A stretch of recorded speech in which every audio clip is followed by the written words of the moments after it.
Con el avance musulmán por la península ibérica, casi todo Aragón, especialmente las tierras llanas, cayó en manos del nuevo poder, el Islam. Algunos cristianos, los que se negaron a vivir bajo la dominación árabe, huyeron hacia los pequeños valles de la montaña aragonesa, en el Pirineo oscense, donde inicialmente encontraron refugio y más tarde organizaron la resistencia. Estamos en el siglo VIII.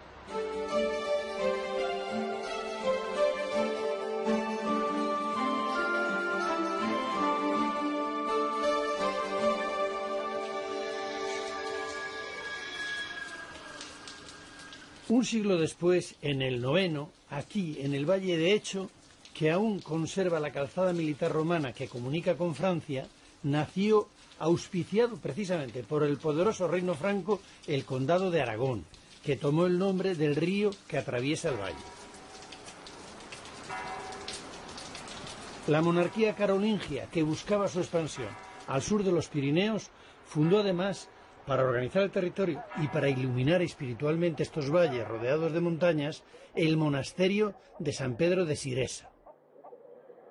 Este monasterio acabó convirtiéndose en uno de los centros monásticos más importantes de la península ibérica. De la importancia de este monasterio de San Pedro de Siresa da prueba el viaje que realizó San Eulogio, obispo de Córdoba, hasta estos pagos en el año 848. Lo define como la luz de Occidente y queda asombrado sobre todo de la biblioteca, en la que dice que están clásicos como la Eneida o la Ciudad de Dios de San Agustín. En aquella época este monasterio ya tenía 100 monjes y aquí llegaban las corrientes francesas de la corte palatina de Carlomán. Del monasterio solo queda la iglesia, levantada a lo largo de los siglos XI y XII. La parte más antigua y original es la de los pies de la iglesia, que conserva un cierto aire del estilo carolingio que debió de tener la construcción primitiva. Destaca una gran tribuna situada sobre el estrecho corredor que da entrada al templo. Esta iglesia guardaba un gran número de reliquias que atraían a muchos fieles. Ahora, en vez de reliquias, lo que podemos ver son dos excelentes tallas románicas del siglo XIII. Una Virgen con el Niño y este Cristo crucificado en el momento de ser descendido de la cruz. Es una soberbia talla de madera de nogal, realzada por una fina policromía. Esta escultura fue descubierta en las últimas obras de restauración. Estaba enterrada en un nicho habilitado como altar.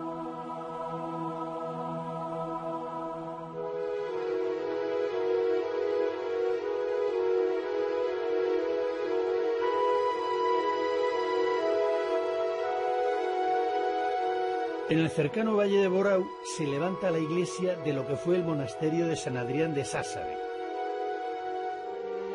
Este monasterio fue en el siglo X la primera sede episcopal en Aragón. En él vivió el obispo Galindo de Pamplona. Para entonces el condado de Aragón estaba bajo la tutela de los monarcas pamploneses. La construcción de la iglesia actual, ahora en proceso de restauración, data de finales del siglo XI. El ábside está adornado por 10 arcos lombardos. Esta mano empuñando una cruz es el símbolo del mártir a quien está dedicada la iglesia, San Adrián.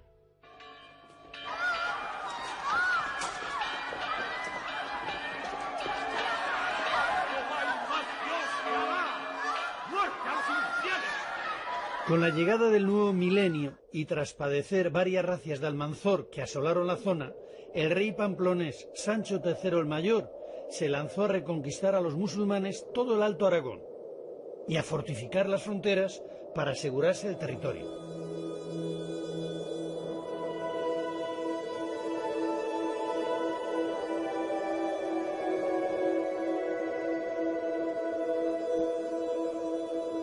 Para organizar el trabajo y la vida espiritual en los valles, el rey Sancho potenció el papel de los monasterios e introdujo en Aragón la regla benedictina de los monjes de Cluny.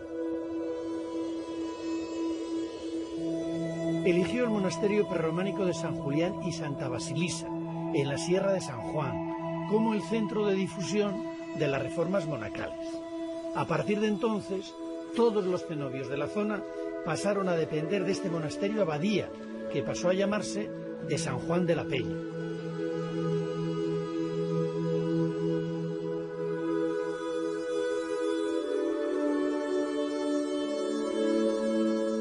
En la planta baja aún se conservan los dos ábsides de la primitiva iglesia prerrománica, que en el siglo XII fueron decorados con pinturas.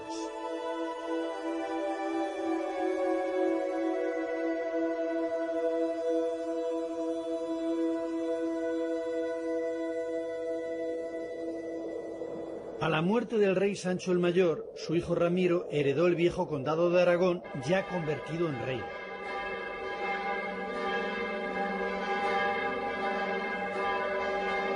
Más tarde, Ramiro le sumaría los condados de Sobrarbe y de Ribagorza. Con el nuevo reino, San Juan de la Peña se convirtió en el monasterio más importante de Aragón y alcanzó su etapa de mayor esplendor. En él se celebraron las grandes ceremonias religiosas de su primer monarca. Se convirtió en archivo real y en panteón real. Allí fue enterrado Ramiro I, el primer rey de Aragón. Las donaciones reales, más las aportaciones que hacían los nobles por ser enterrados allí, dotaron a este monasterio de un patrimonio muy extenso. Llegó a tener 70 villas de señorío y se convirtió en un gran centro de poder. Para estar a la altura de su importancia, a mediados del siglo XI, comenzaron las obras de una nueva iglesia, levantada sobre la anterior, mucho más vistosa, con 3 ábsides excavados en la montaña. La roca que cubre el monasterio hace de bóveda.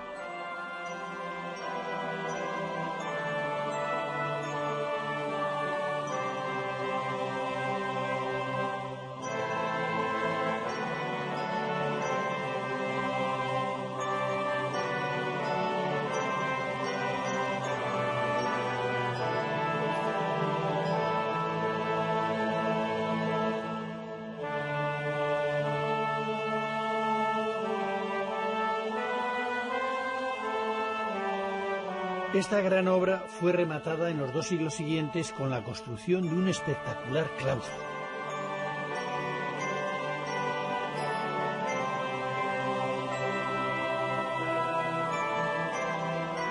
La obra se hizo en 2 etapas. La primera a mediados del XII y la última a comienzos del XIII.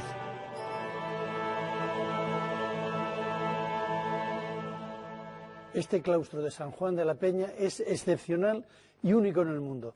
No necesita cubierta porque una gran roca, un voladizo, le protege. Pero además tiene la suerte de contar con un maestro cantero excepcional, porque es único en la plasticidad y en su capacidad de adaptar las figuras a la forma de los capiteles. Además se le distingue por la labra que hace en los ojos, que repite en otras iglesias y monumentos de la zona.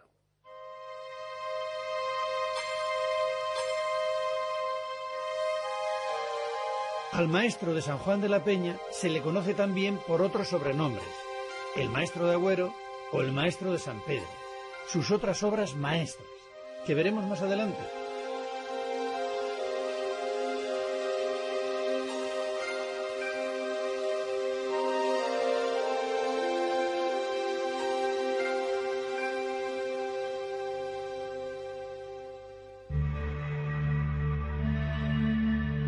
A los pies del monasterio de San Juan de la Peña está el valle de Santa Cruz de la Serós, que guarda 2 joyas del románico aragonés. Esta es la iglesia de lo que fue el monasterio benedictino de Santa María. Su torre campanario es la más alta y una de las más bellas de esta tierra. Este fue el monasterio femenino más importante del nuevo reino de Aragón, en el que ingresaban miembros de la casa real y de la nobleza. La abadesa ejercía su señorío sobre los numerosos pueblos, iglesias y tierras con los que estaba dotado.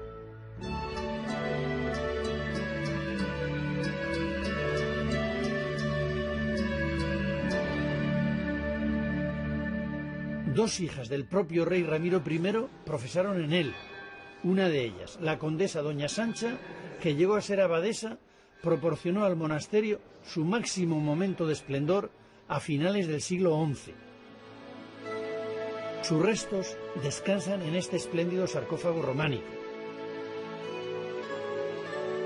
En el frente principal podemos ver a doña Sancha sentada, leyendo un libro y acompañada por dos damas, mientras que en la escena central su alma es llevada al cielo por dos ángeles.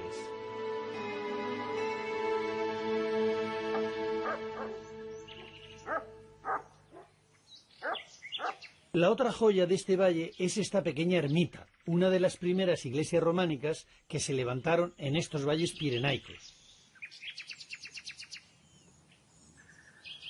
Es una modesta iglesia rural, sin más adornos que la arquería ciega del ábside y de la nave.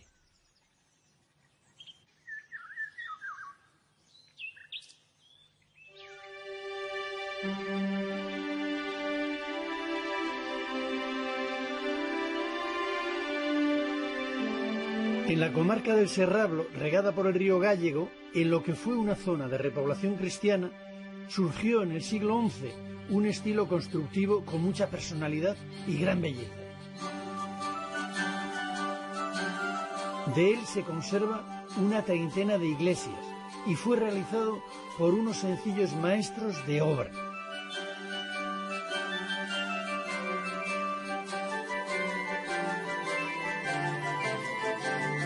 Su estilo es una síntesis del primer románico que llega a estas tierras con algunos elementos constructivos del prerrománico, pero sobre todo es un románico rural, hecho con gran economía de medios, con los materiales que se tienen a mano, piedra, madera y barro. Están realizadas las iglesias con aparejo menudo, sillarejo, piedra muy poco trabajada. Son de nave rectangular, generalmente cubierta de madera, y tienen casi todas un ábside semicircular, una esbelta torre campanario adosada a un lado de la nave y en varios casos arcos de herradura en puertas y ventanas.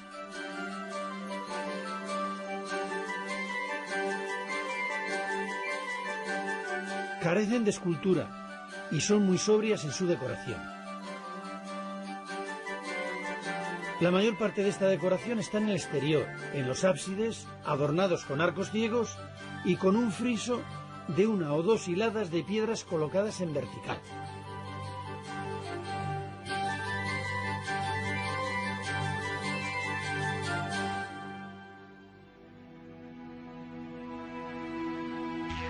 La iglesia del pueblecito de Lárrede es la joya del Serrablo, la más completa y la que mejor representa el modelo tipo del románico serrablés. Tiene planta de cruz latín.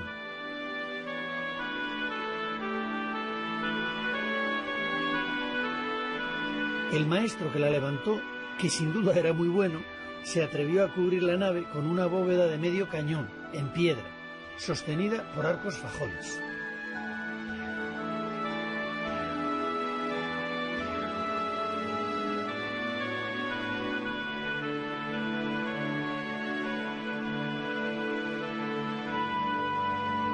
La homogeneidad del románico del Serrablo nos hace pensar que fue realizada por un grupo de maestros constructores que posiblemente aprendieron de un gran maestro, como era el maestro de Lárrede.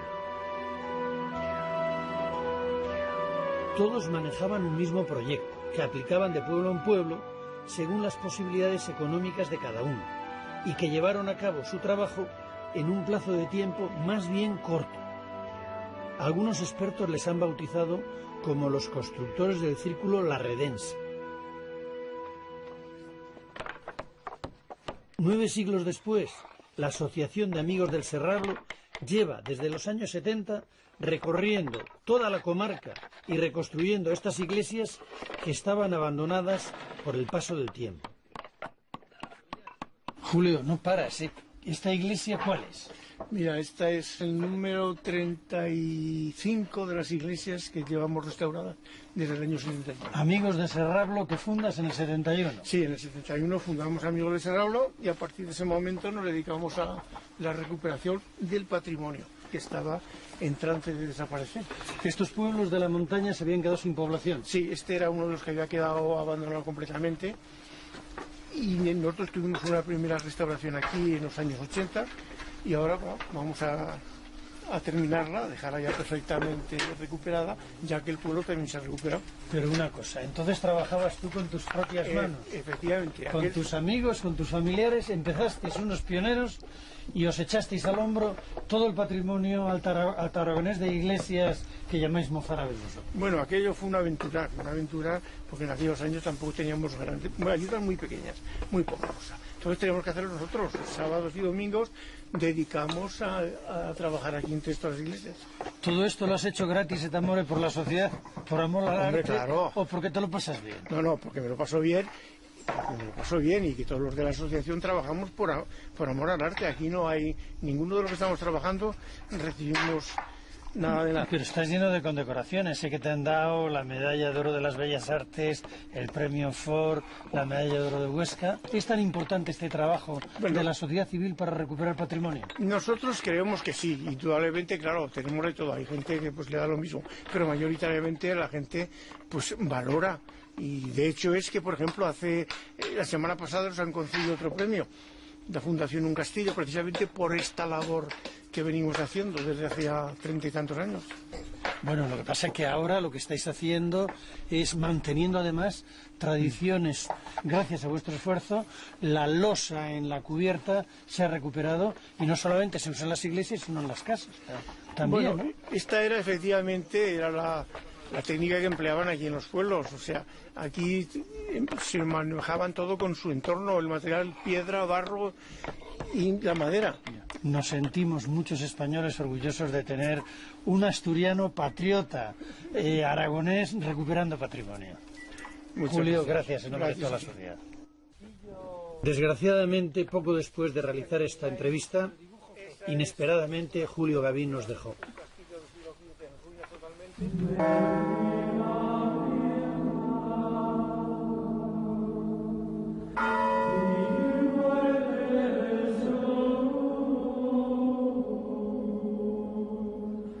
La muerte del rey Ramiro llevó al trono a su hijo Sancho Ramírez.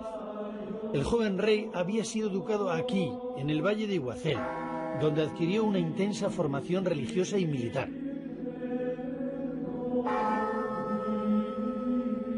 Él se esperaba que fuera capaz de hacer de este pequeño reino un espacio respetable para sus poderosos vecinos.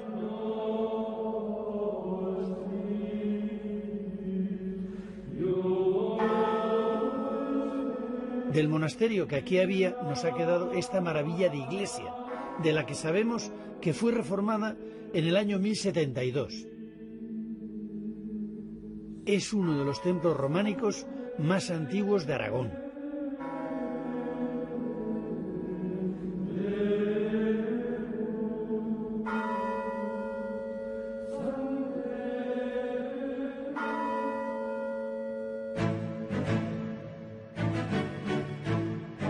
Una de las medidas más celebradas de Sancho Ramírez fue la fundación de la ciudad de Jaca, donde estableció la capital de su reino. Para atraer a nuevos pobladores, Sancho Ramírez concedió a sus habitantes un nuevo fuero, el fuero de Jaca. Este fuero otorgó a los jacetanos un estatuto de libertades y derechos que les convirtió en unos ciudadanos privilegiados, porque gozaban de libertades hasta entonces desconocidas. La ciudad se llenó de comerciantes, mercaderes y artesanos que hicieron de Jaca la primera ciudad de Aragón. De este tiempo se conserva todavía un lienzo de las murallas que la resguardaban.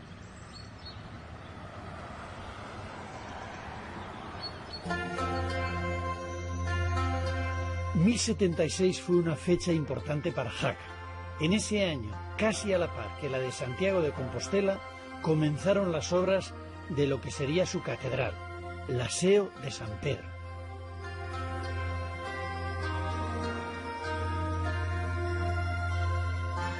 El rey Sancho, que obtuvo el amparo de la Iglesia de Roma, haciéndose vasallo del Papa, consiguió que Jaca fuera la sede episcopal de Aragón,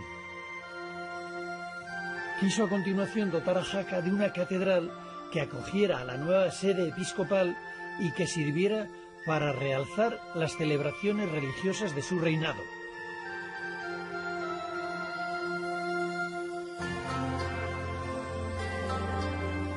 Las obras, que se hicieron en 2 fases, duraron 50 años.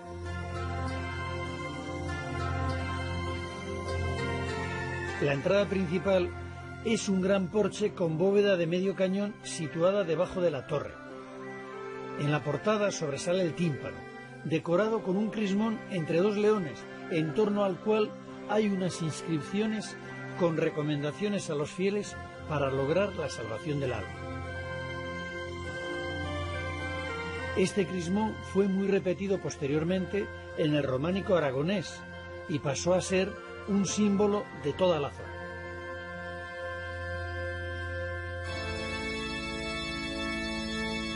La catedral es de planta basilical con 3 naves. Originalmente la cubrición era de madera.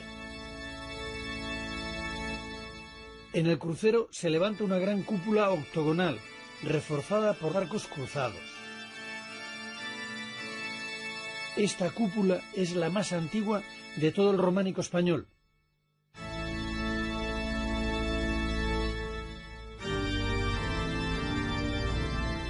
No sabemos qué maestro o qué taller fue el que dirigió tan atinadamente las obras.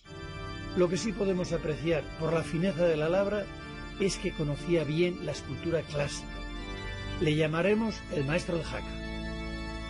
Fue el modelo para otros maestros en gran número de construcciones posteriores.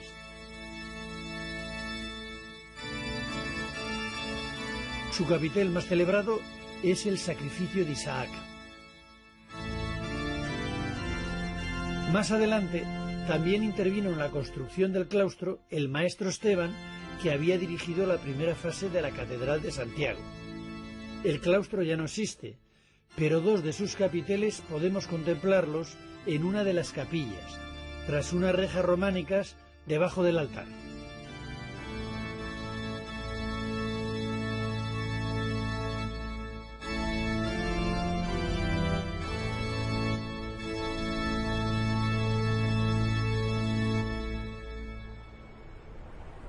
De todas las construcciones que promovió Sancho Ramírez, hay una en la que puso un empeño especial: el castillo abadía de Loarre, el más importante y mejor conservado del románico militar español y posiblemente europeo.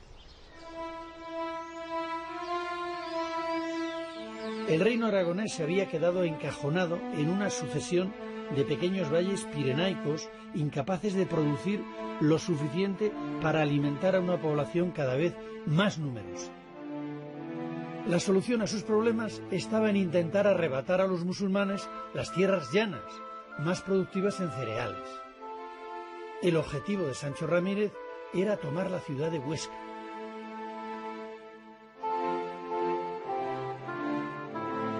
Pero antes de eso, le era vital fortificar el castillo de Loarre para después poder utilizarlo como punta de lanza en la ofensiva contra Huesca.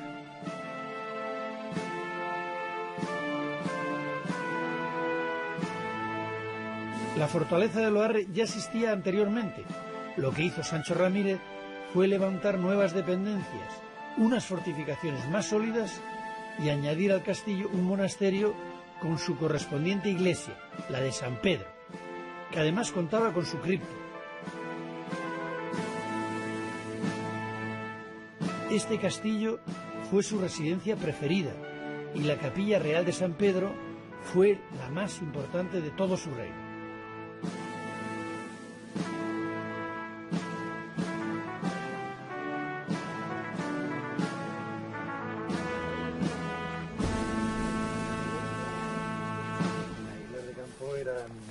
Mis raíces y demás. Obligado. Sí. Oye, Antonio, vamos a... ¿Este Sancho Ramírez quién era para hacer este castillo majestuoso? Sancho Ramírez, aparte de ser un rey aragonés importante, fue el primer europeísta. Ahora que tanto se lleva esa frase, es el que nos abre a la península ibérica las corrientes francesas. Es una persona que se ve agobiada por los reinos y condados laterales a su monarquía, y no le queda más remedio que buscar apoyos donde puede. Los apoyos donde puede son al otro de la frontera, en Francia, en el papado. La Iglesia entonces también tenía gran peso específico. Pasa a Roma, va a visitar al Papa y se hace vasallo del Papa, sabiendo que eso le va a conferir una gran fuerza. Algo tiene que dar a cambio, nadie da nada por nada. Y propicia que, al hacerse vasallo del Papa, el rito romano pase a la península ibérica, dejando en un segundo plano el rito hispano-mozárabe que en el momento estaba. Junto a esto, se casa en segundas nupcias con Felicia de Roucy, que era bisnieta del rey de Francia, lo cual pues le asegura primero traerse hacia aquí una gran dote patrimonial, artística, porque junto con Felicia vienen los canteros que están trabajando los capiteles en Tolosa, viene gente que le permite hacer su gran obra, que es la iglesia de San Pedro de Loarre, vienen caballeros a luchar, y bueno, todo eso cuaja en este magnífico castillo. Pero un castillo, fortaleza, ¿para cuánto tiempo? Sí, las cosas se desarrollaron a lo mejor más deprisa de lo que había previsto este gran monarca, porque este castillo en el tiempo a lo mejor les dura solamente 20 años, apenas estaba acabado, ya deja de cumplir su función, rápidamente se toma el llano, se toma Huesca, la función que tiene Loarre se va a Monte Aragón, y este castillo, afortunadamente, como estamos viendo en el día de hoy, se nos queda desdibujado en la niebla durante un largo periodo de tiempo que permite pues hoy poderlo contemplar en todo su esplendor. Muchísimas gracias. A ti.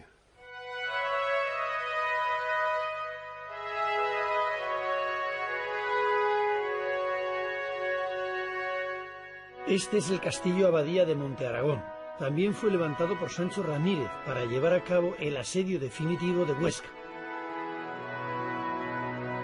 En su interior albergaba, como el de Loarre, un monasterio agustino.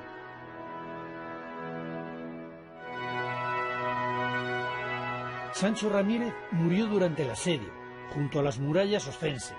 Será su hijo Pedro I quien, 2 años después, entre victorioso en la muy codiciada ciudad de Huesca.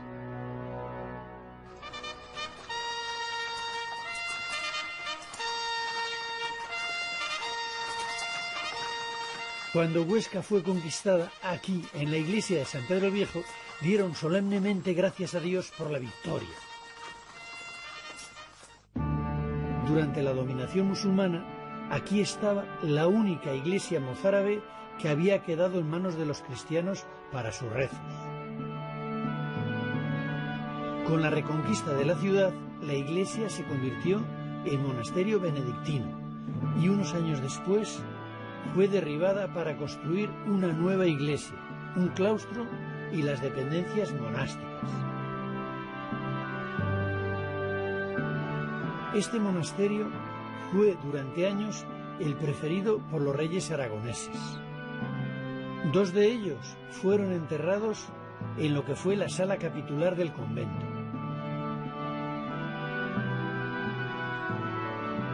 El claustro es la dependencia del viejo monasterio que mejor ha soportado las reformas. En él se conservan algunos de los capiteles que realizó el anónimo escultor conocido como maestro de San Juan de la Peña. Una vez más, son los enormes ojos de sus figuras los que sirven para identificarle.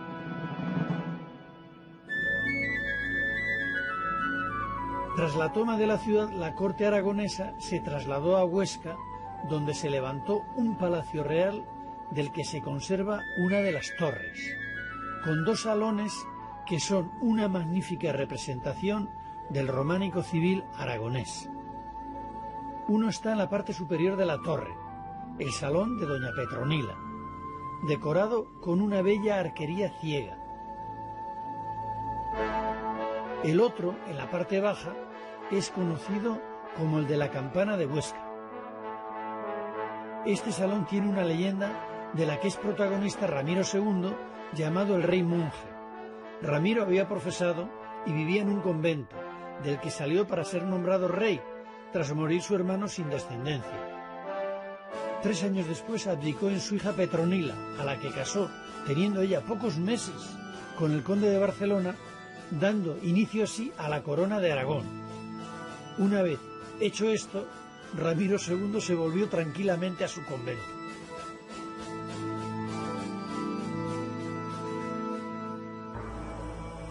En un lugar solitario a medio kilómetro de Agüero está una de las iglesias más enigmáticas de todo Aragón, la de Santiago de Agüero. Es una ambiciosa construcción inacabada, realizada en la segunda mitad del siglo XII, de la que solo se llegó a construir la nave del crucero y los 3 ábsides. Estaba proyectada para ser de planta basilical y por la envergadura de los contrafuertes columnas de los ábsides iba a tener una cúpula en el crucero. Pero algo desconocido ocurrió y la obra se remató deprisa y corriendo, dejándola en el estado actual. No sabemos para qué estaba destinado un templo de dimensiones tan enormes en este lugar. Se levantó en 2 fases. En la primera se hizo la cabecera, y por las marcas que nos han dejado en los sillares, en ella participaron al menos 20 canteros. Es posible que el maestro fuera un tal Anol, nombre que se repite en varios de ellos.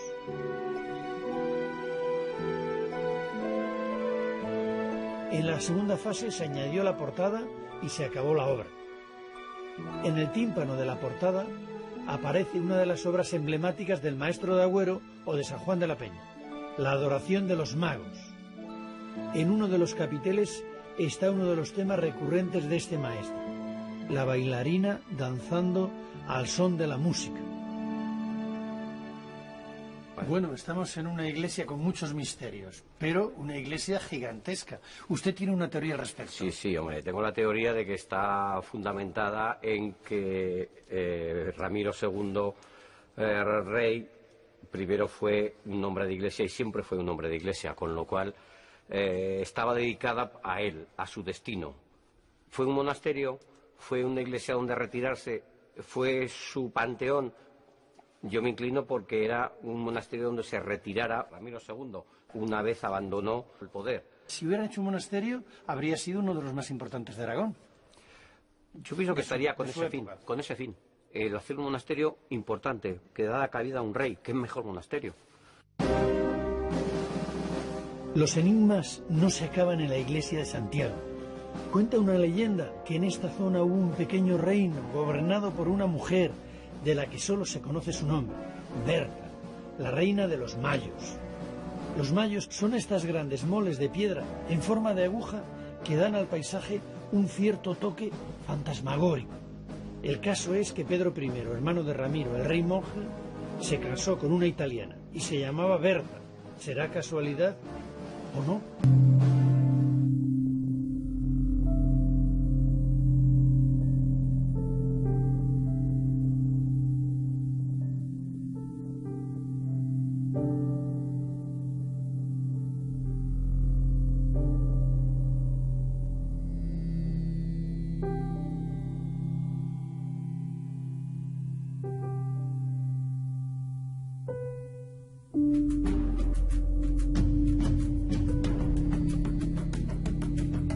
De Borau se levanta la iglesia de lo que fue el monasterio de San Adrián de Sássave. Este monasterio fue en el siglo X la primera sede episcopal en Aragón. En él vivió el obispo Galindo de Pamplona. Para entonces el condado de Aragón estaba bajo la tutela de los monarcas pamploneses. La construcción de la iglesia actual, ahora en proceso de restauración, data de finales del siglo XI. El ábside está adornado por 10 arcos lombardos. Esta mano empuñando una cruz es el símbolo del mártir a quien está dedicada la iglesia, San Adrián.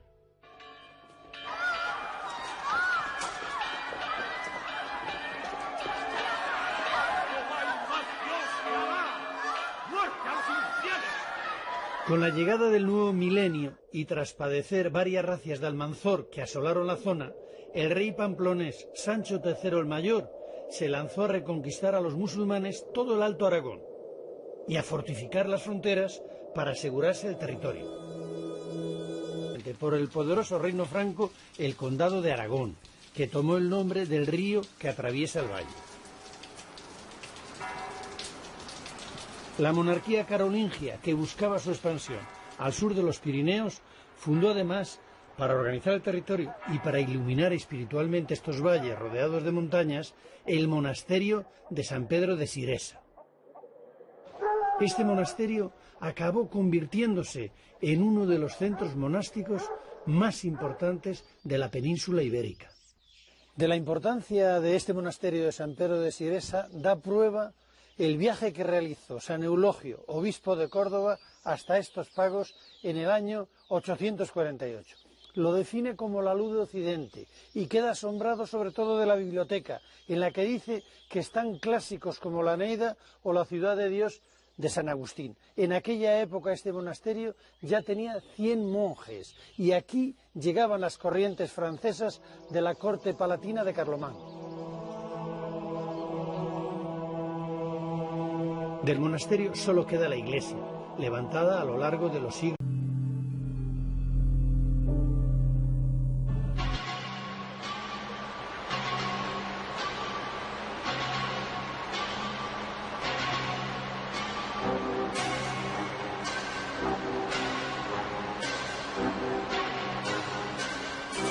Con el avance musulmán por la península ibérica, casi todo Aragón, especialmente las tierras llanas, cayó en manos del nuevo poder, el Islam. Algunos cristianos, los que se negaron a vivir bajo la dominación árabe, huyeron hacia los pequeños valles de la montaña aragonesa, en el Pirineo oscense, donde inicialmente encontraron refugio y más tarde organizaron la resistencia. Estamos en el siglo VIII.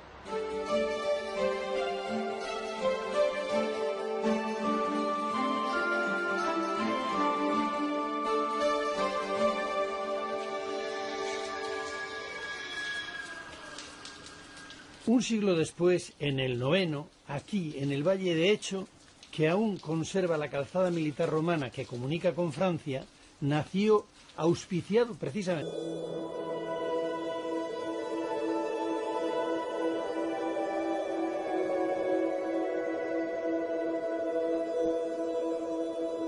Para organizar el trabajo y la vida espiritual en los valles, el rey Sancho potenció el papel de los monasterios e introdujo en Aragón la regla benedictina de los monjes de Cluny.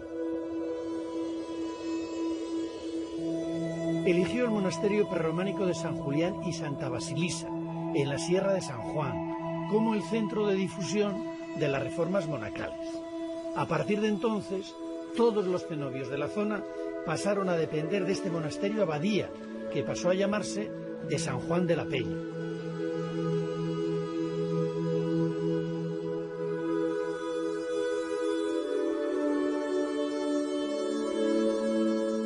En la planta baja aún se conservan los dos ábsides de la primitiva iglesia prerrománica, que en el siglo XII fueron decorados con pinturas.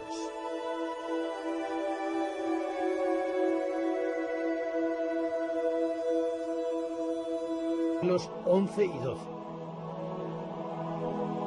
La parte más antigua y original es la de los pies de la iglesia, que conserva un cierto aire del estilo carolingio que debió de tener la construcción primitiva. Destaca una gran tribuna situada sobre el estrecho corredor que da entrada al templo. Esta iglesia guardaba un gran número de reliquias que atraían a muchos fieles. Ahora, en vez de reliquias, lo que podemos ver son dos excelentes tallas románicas del siglo XIII. Una Virgen con el Niño y este Cristo crucificado en el momento de ser descendido de la cruz. Es una soberbia talla de madera de nogal, realzada por una fina policromía. Esta escultura fue descubierta en las últimas obras de restauración. Estaba enterrada en un nicho habilitado como altar.